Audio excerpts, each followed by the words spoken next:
Well, I'd be remiss if I didn't start off talking about Brother Chet Williams. Just a tragic loss for Auburn family. Chet impacted hundreds of student athletes and coaches, um, fans, staff members. Um, he was the Fellowship of Christian Athletes. Um, and people came from all over the country to learn from Brother Chet Williams how to do FCA the right way. He was an icon. Um, I know that Coach Freeze really embraced Chet's ministry, and my heart goes out to his family and our football program. Um, I know the loss affects Coach Tuberville, Coach Malzahn, and the entire Auburn football family, and the athletic program, because he was a good friend. A game tonight, one of really two games without our students here. And so, believe it or not, there are tickets available online, some standing room tickets, and there's folks who have taken advantage of the standing room opportunities before. They will allow people to move down into the seats if they're not being sat in, and the student area is a sort of a first come first served situation. So I would encourage people not to wait to the game day but actually to go online now and pick up those tickets. So obviously the league is off to a historic start, with 5 teams in the top 10, and then interestingly enough that the 3 other teams that happen to not be in the SEC, Duke, Iowa State, and Houston, we've played 2 out of 3. We've beaten 2 out of 3. So we've got a lot of tough games ahead of us, and but very proud of our league to be enough to such a great start. Georgia State is a talented team, a very well coached team. They play really, really hard. They've got sort of an SEC athlete caliber group of starters. They got great size, and they got a really good inside game. They got 2 posts. Their power forward is averaging a double-double, and their center is probably an even better scorer. So our front line will be challenged, along the lines of, say, a Memphis or a Iowa State. It's a very, very experienced roster with great speed and quickness and athleticism, and I think they're going to be. This is the Sun Belt. App State beat us last year out of the Sun Belt. Troy's having a great year this year in the Sun Belt. Arkansas State is probably one of the best teams in the Sun Belt. They beat a Memphis team that beat some pretty good teams out in Hawaii, including UConn and North Carolina. So it'll be a pretty fast-paced game. They play at a great pace, and we had them a couple years ago in here. I think it was like 72-64, and they led for about half of the second half. Bruce, you guys being 9-1 through 10 games, did you feel like you guys had the potential to get off to such a historic start like this with the way that y'all have played? We just honestly take them one game at a time. We're still going to take them one game at a time. It's from the standpoint of, we're not reflecting on where we are right now. We are working on areas that we think we have to get better.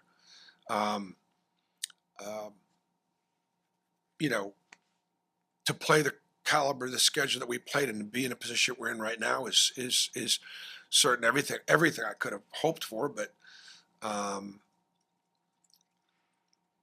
we got this one Tuesday, and then we have Purdue on Saturday. So we've got, and then the team that beat Kansas, Missouri, comes in January. So I mean, we're just again focused one at a time, but pleased with where we're at.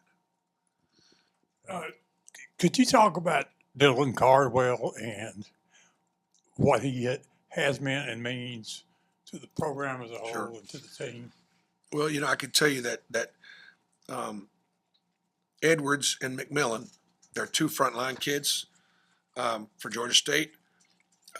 This is an opportunity to play against Dylan Cardwell and Janai Broom, and that is something that those two big guys are talking about, and I want our guys talking about it because Janai knows exactly where those two kids are coming from a standpoint of having been at Morehead State, knows how excited they are about playing, and they played well against Mississippi State. They both played well against Kentucky. We played against the McMillan kid when he played last year. He had 10 points on us. So our big guys know that this front line will be a challenge. I think Dylan's decision to come back this year, knowing Janai Broom was coming back, Janai made the decision pretty early on that he was going to come back, and then Dylan had a decision to make, and that was, do we think we can play together some, which we hadn't prior, because if I would not have played Janai Broom at power forward, Dylan would have probably, even though it's not something that would have been on his heart or something he wanted to do, he would have graduated and had a fifth year somewhere else where he could have been the starting center. But I told Dylan and Janai and Cheney last year, I said, I feel good about where we are. I do feel like Janai can play the four, and I'm committed to playing you guys together. And that was a big part of their decision to return and play together. The fact that Dylan is, one of the best defenders in college basketball, and Janai's playing really well defensively as well. But Dylan, he could be the defensive player of the year if this team keeps winning, because he blocks shots, he plays one-on-one on the post, can guard 1 through 5 again, just like Janai, and gives us great flexibility and physicality at his position. And of course, we all recognize that Dylan Cardwell is, there's a picture in some dictionary of an Auburn man, and you open it up and that pictures of Dylan Cardwell. What is it about him that makes him that way, that he is? I think the way he was raised, his mom is an incredible woman, and his uncle was a pretty good defensive coordinator here at Auburn for a bunch of years, and is now the defensive coordinator at Tennessee, Rodney Garner, a great Auburn man. And my heart's with Rodney today as well, because I know he and Brother Chet were very close. But Rodney's been a great role model for Dylan, and I know he's really proud of the way his nephew has developed here at Auburn. Richard talked about that front court for Georgia State. That backcourt, Lane, Nutter have been really high scores and basically never come off the floor. What do they kind of bring to the table? I mean, you take any one of those three guards. I mean, we looked at all of them at different times, both coming out of high school, Lane had 18 against us when he played at Winthrop. Nutt goes to the foul line 9 times a game. He's 6'7", and is a guy that can really make tough twos, and he's a really good athlete. And then the point guard, Malachi Brown, was a state champion in high school, and another. I'm always kind of favor those undersized guards. He's an undersized guard that I looked at and really thought hard about recruiting. Going off of that, you guys have gotten better this season defensively so far. preventing teams from going to the foul line? I know y'all have had some games with some foul trouble, but how much have you? I know y'all focused on that a ton in the preseason. Just how pleased are you with the progress there? Not fouling as much. Yeah, no, I think that what we've really focused on is